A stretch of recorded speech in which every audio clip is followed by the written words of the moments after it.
नमस्कार दोस्तों, स्वागत है आप सभी का एक बार फिर से आपके अपने प्लेटफॉर्म टेक्स्ट बुक पर। मेरा नाम कमलदीप सिंह है। जैसा आप सारे लोग जानते हैं कि लास्ट क्लास हमने प्रोबेबिलिटी को लेकर करी थी। प्रोबेबिलिटी का फर्स्ट पार्ट में मैंने कुछ बेसिक चीज़ें आपको समझाई थी। आज हमने कुछ और क्वेश्चंस की प्रैक्टिस करनी है जो कि रिलेटेड हैं प्रोबेबिलिटी से। तो चलिएगा शुरुआत करते हैं आज के इस बेहतरीन क्लास की, जहाँ पर कुछ इंपॉर्टेंट क्वेश्चंस आप सभी का वेट कर रहे हैं। तो चलिएगा देखिए, दिवाली का शुभ अवसर है। सभी को दिवाली की बहुत बहुत शुभकामनाएं। सभी लोग जानते हैं कि यार जितनी भी चीज़ें चल रही हैं हम लोग आपको करा रहे हैं वो सब आपके एग्जामिनेशन से रिलेटेड हैं। तो अभी अगर आप में से कोई भी स्टूडेंट ऐसा है जो बीपीएससी टीआरई के लिए कोर्स को बाय करना चाहता है, तो या फिर किसी अदर एग्जाम्स की प्रिपरेशन आप कर रहे हैं, तो आप कमल कोड का यूज़ करके एक ऑफर का फ़ायदा उठा सकते हैं जो दिवाली के अवसर पर आपके लिए निकाला गया है। मात्र 899 रुपए में आपको जो है 12 महीने की वैलिडिटी मिल जाएगी। टेक्स्ट बुक का पास प्रो मैक्स इसमें फ्रीली अवेलेबल होगा आपके लिए। ठीक है, आप मुझे इस नंबर पे कॉल या मैसेज कर सकते हैं। 8800232343 पर आप मुझे कॉल कर सकते हैं। ठीक है भाई, चलिएगा तो स्टार्ट करते हैं। मैं आपको टेलीग्राम का क्यूआर कोड दिखा देता हूं जहां से आप स्कैन करके डेली क्लासेस की जो नोटिफिकेशंस वगैरह हैं और पीडीएफ वगैरह हैं वो एक्सेस कर पाएंगे। तो देखिएगा, तो टेलीग्राम पर आपको लेके चलता हूँ और किस तरीके से वो पीडीएफ आपको एक्सेस करनी है, कैसे मिलनी है, वो चीज़ें मैं बता देता हूँ। ये हमारे टेलीग्राम का क्यूआर कोड है, इसको स्कैन करके ज्वाइन कर लेना। Kamaldeep sir text book search करके भी आप इसको ज्वाइन कर सकते हैं। पीडीएफ वगैरह सब यहीं पर आपको प्राप्त होंगी। ठीक है, तो लास्ट क्लास में हम प्रोबेबिलिटी कर रहे थे और प्रोबेबिलिटी में हमने कुछ महत्वपूर्ण चीज़ों को डिस्कस किया था।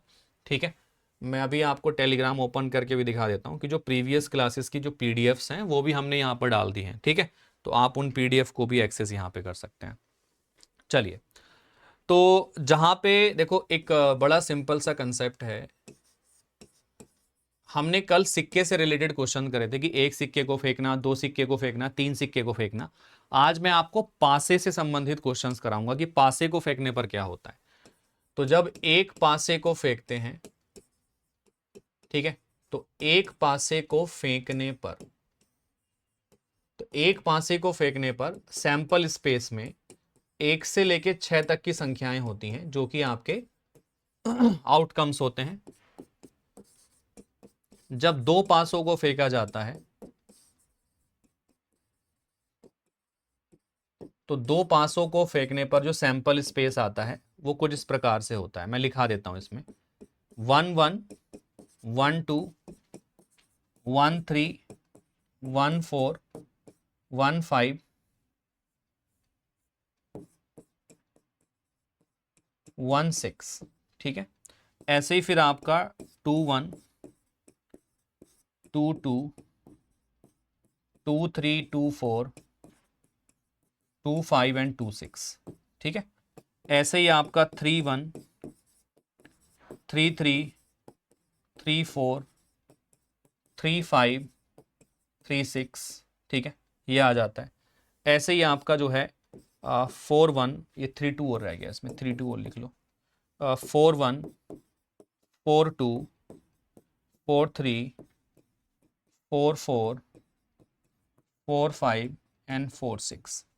यहाँ पे आ जाएगा 5 1 5 2 5 3 5 4 5 5 5 6। इसके आगे आगे आ जाएगा 6 1 6 2 6 3 6 4 6 5 एंड 6 6।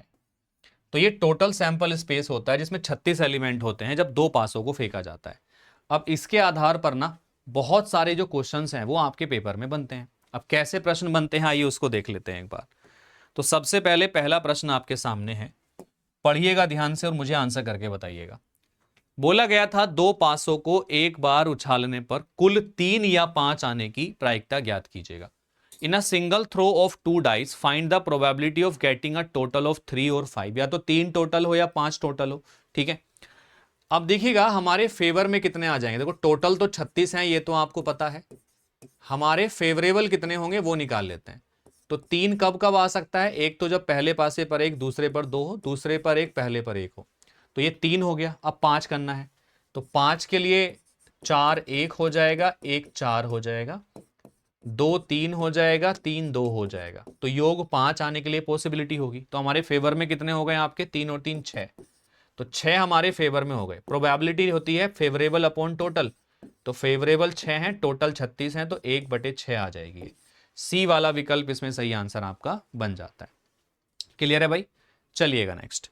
अब अगले प्रश्न पे आते हैं, फटाफट से ये प्रश्न को देखिएगा।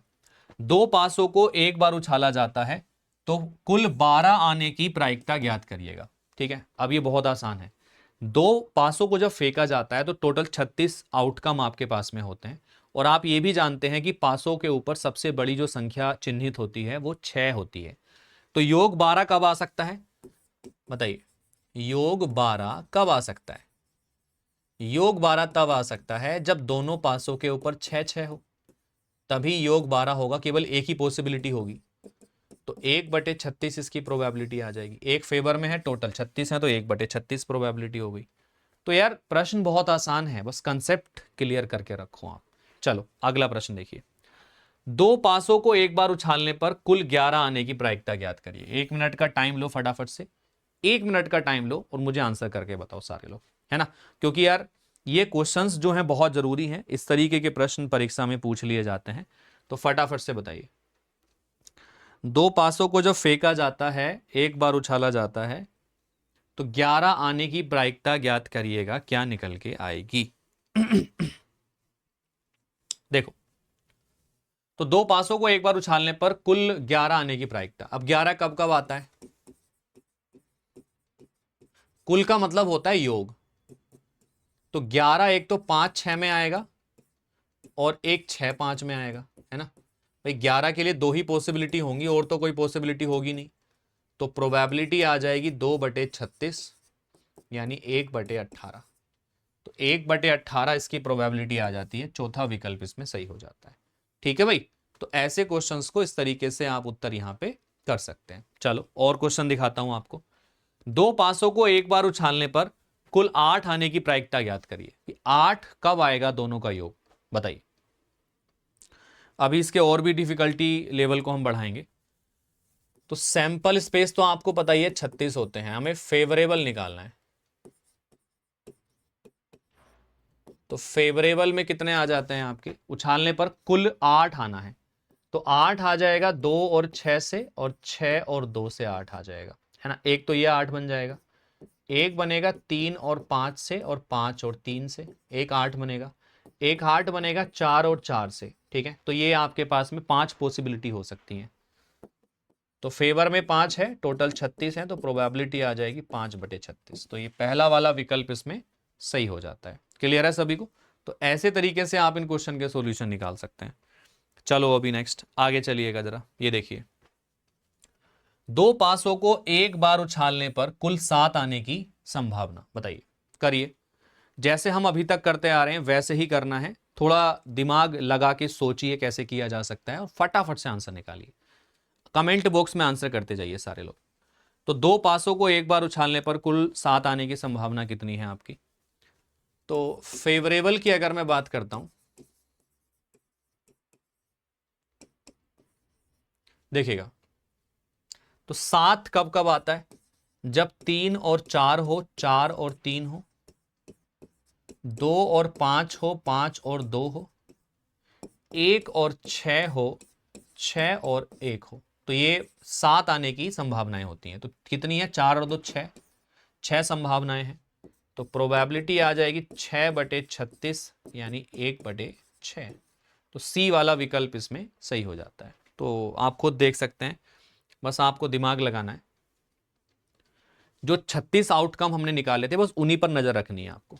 अब देखो, दो पासे को एक बार उछाला जाता है तो द्विक संख्या आने की आपकी क्या प्रोबेबिलिटी होगी? द्विक मतलब होता है डबलेट।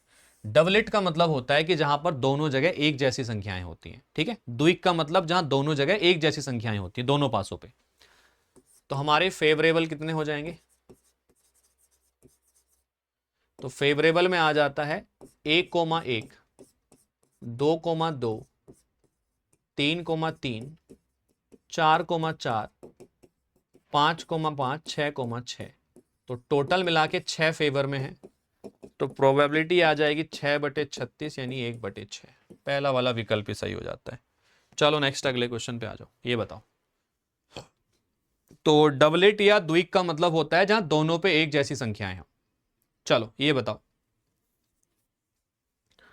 दो पासों को एक बार उछालने पर एक पर 2 का गुणज और दूसरे पर 3 का गुणज आने की प्रायिकता बताओ। ये अच्छा क्वेश्चन है कि पहला पासा जो है उस पर 2 के गुणज आने चाहिए, दूसरे पासे पर 3 के गुणज आने चाहिए। अब पहले ये देख लो 2 के गुणज होते क्या हैं। 2 के गुणज होते हैं 2, 4 और 6, और 3 के गुणज होते हैं 3 और 6। ठीक है, तो ये 2 का गुणज पहले पासे पर होना चाहिए, दूसरे पर 6 का गुणज होना चाहिए। अब इसके कॉम्बिनेशन निकाल लो। तो इसके कॉम्बिनेशंस क्या क्या हो सकते हैं, फेवरेबल आउटकम में आप लिख लो इसको। तो पहले आ जाएगा 2,3, है ना, फिर आ जाएगा 2,6, फिर आ जाएगा 4,3, फिर आ जाएगा 4,6, फिर आ जाएगा 6,3, फिर आ जाएगा 6,6। ठीक है, अभी और भी हो सकते हैं। अभी देखो ये तो आपने इस तरीके से लिख ली, अब इनके उल्टे भी सही होंगे ऐसे ही। ठीक है, अब इनके उल्टे लिख लो। तो उल्टे में लिखेंगे तो ये आ जाएगा आपका 3,2। अच्छा एक सेकेंड, लेकिन क्या था, एक पर 2 का गुणज और दूसरे पर 3 का गुणज हो। ठीक है, तो इसका उल्टा लिख लो। तो ये आ जाएगा 3,2, ये आ जाएगा 6,2, और ये आ जाएगा 3,4, ये आ जाएगा 6,4, ये आ जाएगा 3,6। अब 6,6 तो आ गया है ऑलरेडी, तो टोटल कितने आ गए फेवर में, 11। तो प्रोबेबिलिटी कितनी आ जाएगी, 11/36। तो ये सी वाला विकल्प सही हो जाएगा। इस तरीके से आप इस प्रश्न का उत्तर यहां पे कर सकते हैं बेटा। चलो नेक्स्ट, अभी अगले प्रश्न पे आइए फटाफट से। ये क्वेश्चन देखिए, अब इसको पढ़ो ध्यान से और मुझे बताओ आंसर क्या आएगा, है ना। 1 मिनट का समय ले लो चाहे, आराम से बताओ। लेकिन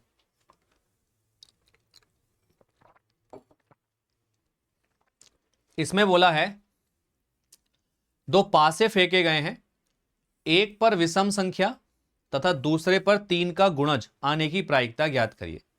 तो पहले एक पासे पर तो विषम संख्या हो कोई भी। अब विषम संख्या कौन कौन सी होती है, देखो 1 हो गया, 3 हो गया, 5 हो गया, ये 3 विषम संख्याएं आती हैं 1 से लेके 6 तक। और दूसरे पर 3 के गुणज, 3 के गुणज आते हैं 3 और 6। तो इनके कॉम्बिनेशंस बनाने हैं। तो हमारे फेवर में कितना आ जाएगा, तो एक तो आ जाएगा 1,3, 3,1। इसका उल्टा भी साथ साथ लिखते चलो, 3,3, फिर 3,6, 6,3।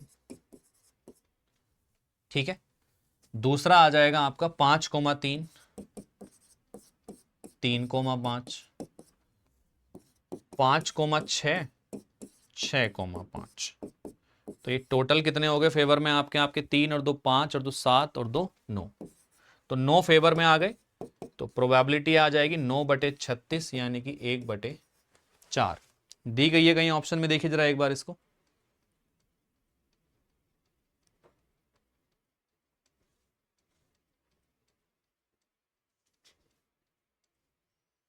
और भी कुछ पॉसिबिलिटी है इसमें। तो एक पर विषम संख्या हो तथा दूसरे पर 3 का गुणज आने की प्रायिकता क्या है, यह पूछा गया था।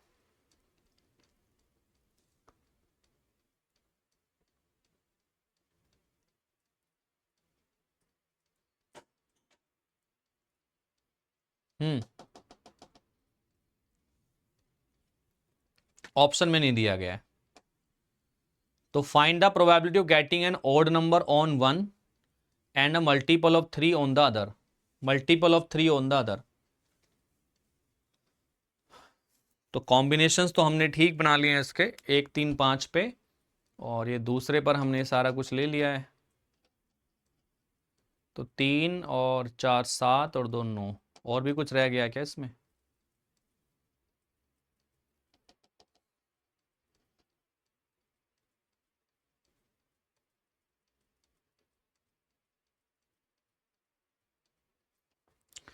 एक सेकेंड लेट मी चेक। 1 3 1 6, 3 3 3 6, 5 3 5 6। ठीक है, 3 1 6 1, 3 1 6 1। ओके, हाँ हम इसमें 2 भूल गए हैं, अभी 2 हमारा मिस हो गया इसमें। क्योंकि मैंने 1 को केवल 3 के साथ लिखा है ना, 6 के साथ नहीं लिखा है इसमें। तो ये और आ जाएगा आपका 1 6 और 6 1, ये और रह गया। तो ये टोटल आपके पास 11 आ गए। तो प्रोबेबिलिटी आ जाएगी 11/36। तो ये सी वाला विकल्प हो जाएगा। यस यस यस, तो ये 11/36 ही आ जाएगा। चलो नेक्स्ट, अभी अगले क्वेश्चन पे आ जाइए। Doublet of even numbers. तो ये निकालना है डबलेट ऑफ इवन नंबर्स, मतलब सम संख्याओं का द्विक आपके पास में होना चाहिए। डबलेट ऑफ इवन नंबर्स, तो डबलेट ऑफ इवन नंबर क्या होता है? सम संख्याओं का द्विक क्या होता है? ये सम संख्याओं का द्विक होता है ये जिसपे 2 2 हो, 4 4 हो एंड 6 6 हो। तो ये सम संख्याओं का द्विक कहलाता है। तो ये हमारे फेवरेबल आउटकम आ गए। कितने हैं आपके? 3 के बराबर आपके ये हैं। ठीक है, तो फेवर में कितने आ गए आपके सम संख्याओं के द्विक? 3। तो प्रोबेबिलिटी आ जाएगी 3/36 यानी कि 1/12। सी वाला विकल्प सही है। चलो नेक्स्ट, अभी ये बताइए अ सम लेस देन 6। ठीक है, ये पासों से रिलेटेड क्वेश्चन ही चल रहे हैं अभी। अब ये शॉर्ट फॉर्म में क्वेश्चन को दे रहा हूं मैं, यानी कि जब 2 पासों को फेंका जा रहा है एक बार, तो जो सम है वो लेस देन 6 हो, मतलब जो योग है योग 6 से कम हो।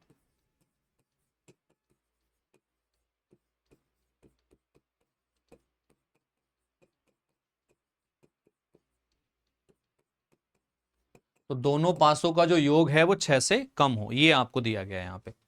तो 6 से कम कहां कहां योग आता है? देखो 6 से कम आता है 1 और 1 में, 1 और 2 में, 1 और 3 में, ठीक है, 1 और 4 में।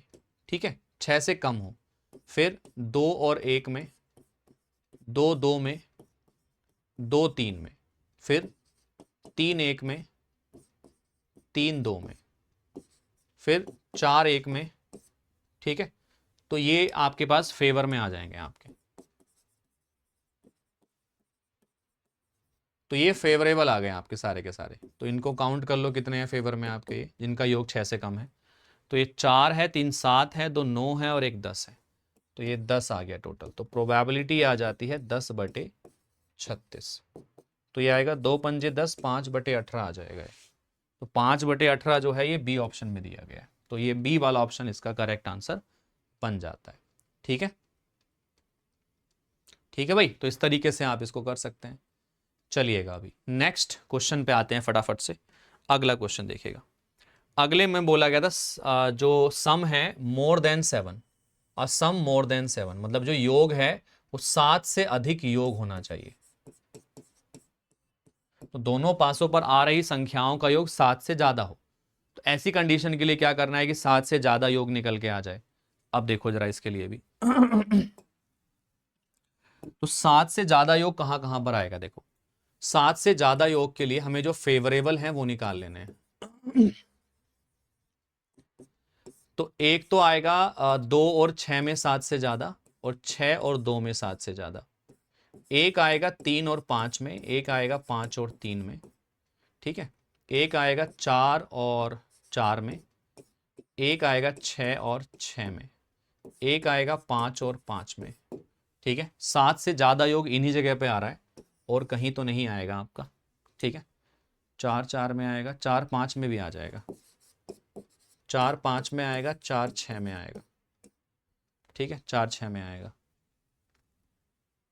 ओके, इसका उल्टा भी लिख लो, यानी 5 4, 5 4 तो हो गया ना? नहीं हुआ, 5 4 हो गया और 6 4 हो गया।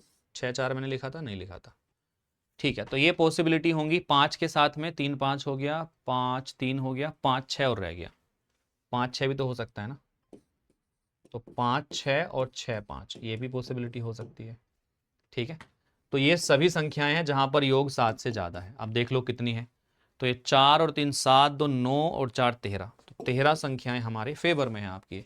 तो फेवर में कितनी है आपकी? ये 13 संख्याएं हैं आपकी। ठीक है, अभी और देख लो, और भी कुछ है क्या पॉसिबिलिटी इसमें? और भी देख लो, और पॉसिबिलिटी भी हो सकती है क्या? हाँ हो सकती है ना। 6 वाले तो अभी कमी नहीं है, 6 3 भी होगा ना, 6 3 भी आ जाएगा, 3 6 भी आ जाएगा इसमें। तो ये पॉसिबिलिटी रह गई अभी।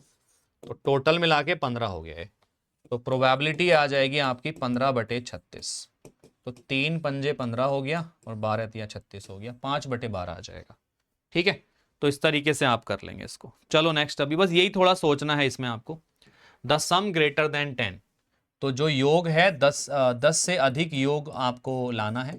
तो ये आसान पड़ेगा क्योंकि 10 से अधिक योग कम ही संख्याओं में होता है। तो इसके लिए फेवर में कौन कौन सा आ जाएगा पहले, तो 3 6 9 होता है, मैक्स से मैक्स 4 आ जाएगा। तो 4 और 10 से अधिक आना चाहिए ना, तो 4 वाला भी नहीं आएगा, 4 6 में भी मैक्सिमम 10 होता है, 5 से आएगा। तो ये 5 6 आ जाएगा और 6 5 आ जाएगा, एक तो ये आ जाएगा। ठीक है, दूसरा हमारे पास में आ जाएगा 6 6, तो 6 6 में भी योग 10 से ज़्यादा है, तो 3 हमारे फेवर में है। तो 3 हमारे फेवर में है, प्रोबेबिलिटी आ जाएगी 3/36, 1/12। लीजिए हो गया क्वेश्चन। तो ये आसान था। आगे चलिए, कम से कम 10 हो, at least a sum of at least 10। तो कम से कम 10 के बराबर योग हो।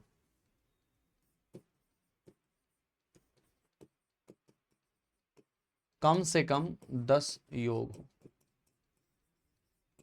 मतलब 10 से ज्यादा हो तो भी चलेगा, बट कम से कम 10 होना चाहिए, मिनिमम 10। तो इसमें 10 वाले को भी काउंट कर लेंगे। ठीक है, तो इसमें 10 वाले को भी काउंट कर लेंगे। तो फेवर में कौन कौन से आ जाएंगे, आप भी साथ साथ उत्तर करते रहिए। तो कम से कम 10 होना चाहिए, 10 से ज्यादा वाले भी काउंट हो जाएंगे इसमें। आप देखो जरा, तो कम से कम 10 में कौन सा आ जाएगा, एक तो आपका आ जाएगा 4 6 और आपका 6 4। ठीक है, एक 5 5 भी आ जाएगा इसमें। ठीक है, और बाकी तो अपने पुराने वाले हैं ही वो, 6 5 5 6 और 6 6, ये 3 आपके हैं ही आपके, बस ये 3 एक्स्ट्रा आ जाएंगे इसमें क्योंकि इनका योग भी 10 होता है आपका। तो 10 योग वाले ये बन जाएंगे। तो टोटल फेवर में कितने आ गए, 6 6 फेवर में आ गए आपके। तो प्रोबेबिलिटी आ जाएगी 6/36, 1/6 प्रोबेबिलिटी आ गई। तो ये बी वाला विकल्प इसमें सही हो जाता है। क्लियर है भाई सभी को? तो इस तरीके से आप ये क्वेश्चंस के जो उत्तर है ना वो फटाफट से यहाँ पे निकाल सकते हैं। चलो मैं अभी आपको आगे लेके चलता हूँ थोड़ा सा, है ना, और थोड़ा सा क्वेश्चंस के लेवल को थोड़ा सा इंक्रीज कर लेते हैं। चलो ये बताइए मुझे फटाफट से, ये आपको यहाँ पर दिया गया है, इसमें बोला गया था 1 से 100 तक की क्रमांकित 100 कार्डों के एक पैकेट में से एक कार्ड निकाला जाता है, तो एक वर्ग संख्या निकालने की प्रायिकता क्या है। अब एक क्वेश्चन जो बनता है ना वो इससे बनता है, जो कार्ड होते हैं आपके। तो मैं इसके बारे में भी आपको थोड़ा सा ब्रीफ कर देता हूं, जो कार्ड्स होते हैं वो किस तरीके से होते हैं और कैसे काम करते हैं। देखो, जो ताश के पत्ते होते हैं, तो ताश के पत्ते या प्लेइंग कार्ड्स इनको बोला जाता है।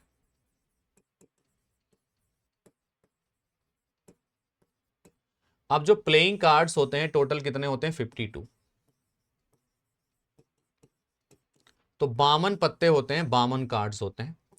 अब 52 कार्ड्स में ना ये 4 कलर में बंटते हैं। ये 4 कलर कौन कौन से होते हैं, एक तो आता है आपका हर्ट, इसको बोला जाता है हिंदी में पान, इसको हम लोग बोलते हैं। कुछ ऐसी सी आकृति आपकी ये होती है पान की, इस तरीके की फिगर होती है कुछ ये। एक होता है आपका डायमंड, डायमंड को हम लोग बोलते हैं ईंट, और इसकी आकृति कुछ इस तरीके से होती है। एक आता है क्लब, क्लब को हम लोग बोलते हैं चिड़ी, और इसकी आकृति कुछ ऐसे होती है, ऐसे करके कुछ होती है। और एक आता है स्पेड यानी हुकुम।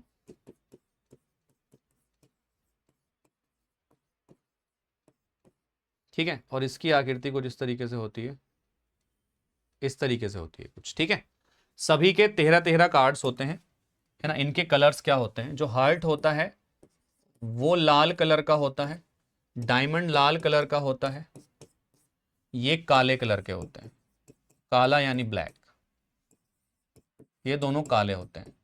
और प्रत्येक के ना 13 कार्ड्स होते हैं, 13 कार्ड्स होते हैं।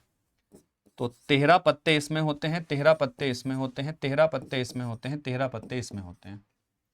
ठीक है, अब इसमें जो है टोटल हर एक के पास एक एक इक्का होता है, तो एक इक्का इसके पास आएगा, इक्का मतलब एस, एक इक्का इसके पास आएगा एक इक्का इसके पास आएगा और एक इक्का इसके पास आएगा, टोटल मिला के 4 इक्के होते हैं। इसी तरीके से एक बादशाह या किंग इसके पास होता है, ठीक है, एक बादशाह इसके पास होता है,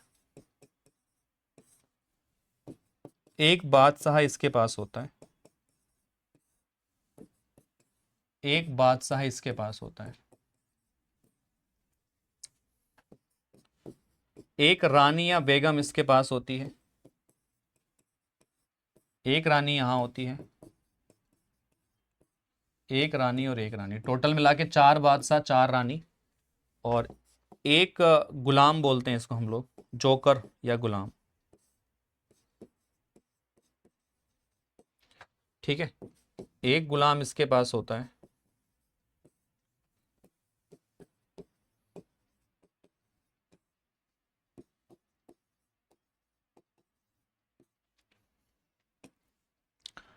अब देखिएगा ये जो होते हैं ना, ये जो यहां पे है नीचे, इन पे ना चित्र बने होते हैं, तो इनको क्या बोला जाता है, फेस कार्ड्स।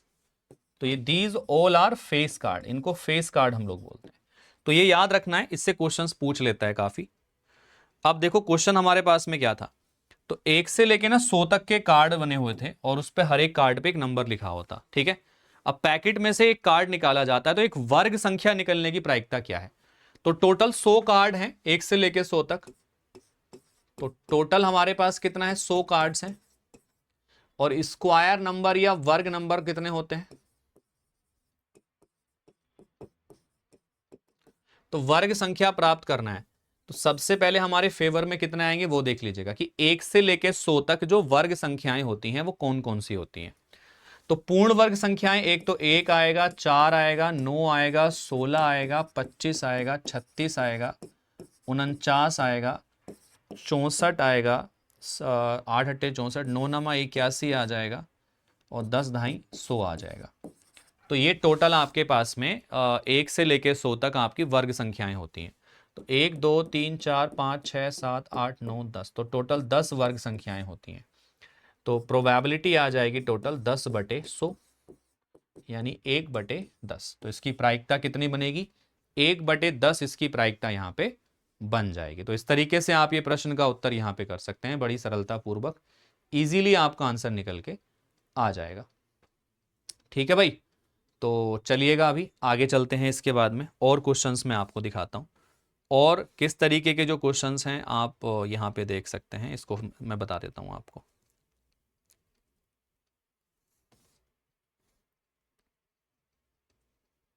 ये देखिएगा, इसकी क्या संभावना है कि ताश के पत्तों की गड्डी में से यादृच्छिक रूप से निकाला गया एक पत्ता या तो बेगम है या इक्का है। ठीक है, देख लो प्रश्न को एक बार, पढ़ लो सारे लोग आराम से। अब निकाला गया पत्ता या तो बेगम है या इक्का है। एक मैंने आपको जो है ना, एक लास्ट क्लास में मैंने एक थ्योरम आपको लिखाई थी।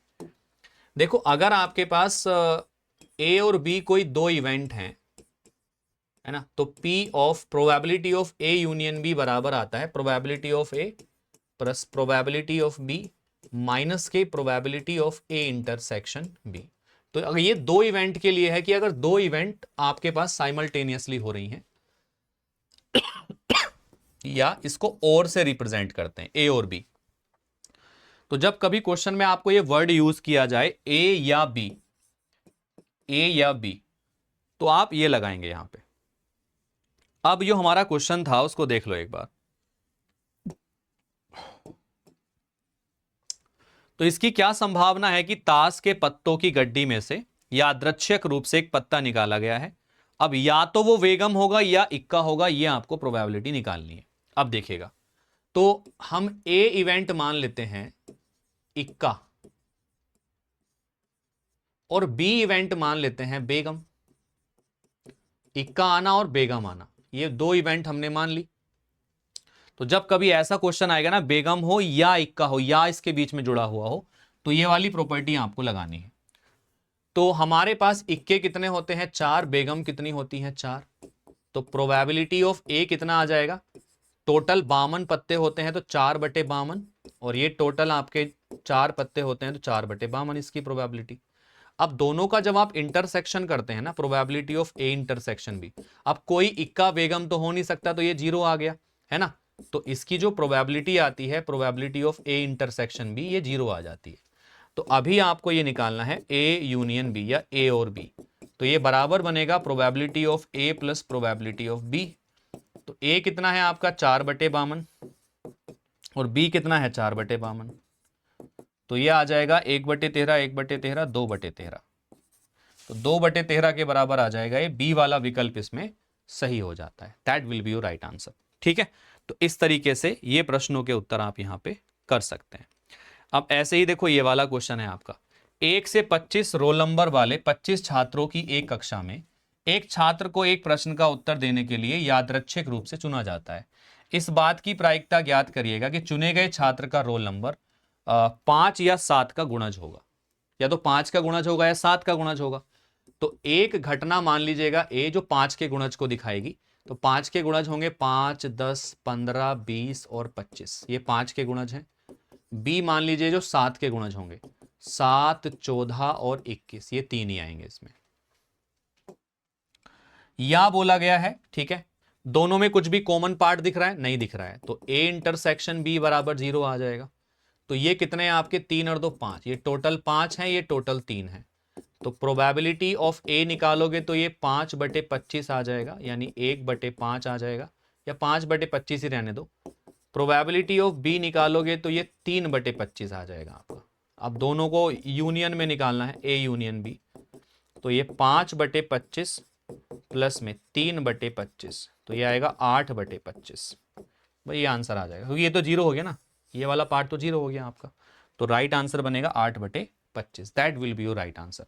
तो इस तरीके से आप ऐसे प्रश्नों के जो उत्तर हैं सरलता पूर्वक यहाँ पे निकाल सकते हैं। कोई भी एग्जामिनेशन में बनता है तो आप उसको पटक के मारेंगे, आराम से इजीली आंसर निकाल लेंगे। ठीक है भाई, चलिएगा। तो आज के इस क्लास को मैं यहीं तक रखता हूं, बाकी चीज़ों को हम अगली क्लास में कंटिन्यू करेंगे। जो भी लोग हमारे साथ टेलीग्राम पे जुड़ना चाहते हैं वो यहाँ जुड़ सकते हैं, कमलदीप सर टेक्स्ट बुक, ठीक है, यहाँ से आप लोग जुड़ सकते हैं। चलिएगा, so all the best guys and take care. Thank you. मुलाकात होगी अगले वीडियो में, तब तक के लिए जय हिंद, नमस्कार, थैंक यू।